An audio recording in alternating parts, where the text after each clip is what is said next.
The Berlusconi era in Italy has come to an end with a rushed budget vote. The Italian prime minister promised he would resign if and when that austerity budget got parliament's approval. That has now happened just over an hour ago. Italy's lower house overwhelmingly approving the package of spending cuts meant to tackle its mountain of debt and calm global fears about its financial future. Mr. Berlusconi is expected to present his resignation to the Italian president. Senior international correspondent Matthew Chance is outside the presidential palace in Rome and joins us now on the line. Matthew, history is literally happening right now. That's right. Well, in fact, within the next few minutes or so, we're expecting Silvio Berlusconi to arrive here at the presidential palace on a hill overlooking the Italian capital. There is lots of media gathered here, obviously, to film his car as it moves into the presidential palace compound.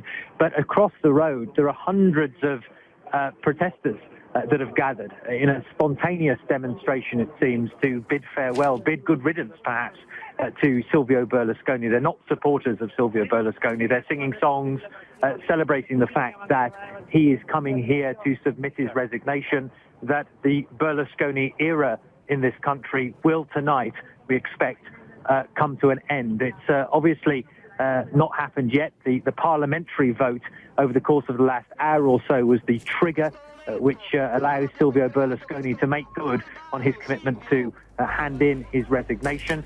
We're expecting that a new government will be appointed by the Italian president very shortly, possibly as early as tonight, although some of my Italian television colleagues in state television I've been speaking to have been saying they don't expect it until the morning. But the fact is, nobody really knows the time frame of this.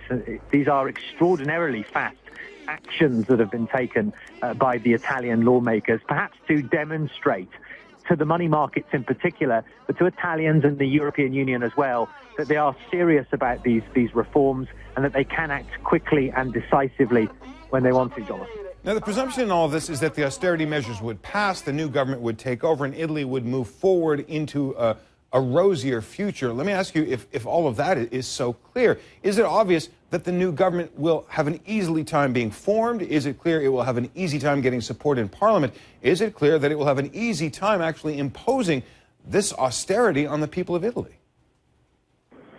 Well, it's pretty clear that we're in uncharted territory at the moment when it comes to Italian politics. I mean, yes, there have been emergency governments in the past. There have been caretaker governments to steer it through economic crises.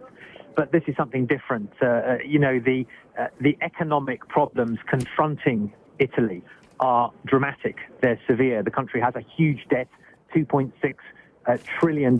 It can no longer ignore that. There are austerity measures that have been passed today in the budget, but no one seriously thinks that those measures, which amount to perhaps 50 or 60 billion euros worth of cuts and tax rises, are going to be sufficient to bring that debt under control. There's going to be much deeper cuts ahead, and there's a lot of debate in Italy at the moment about whether, what sectors of the country's population should withstand the most pain. So that's obviously going to be a major contention in the months ahead. Matthew Chance, live in Rome, awaiting from one moment to the next the arrival and resignation of Prime Minister Silvio Berlusconi.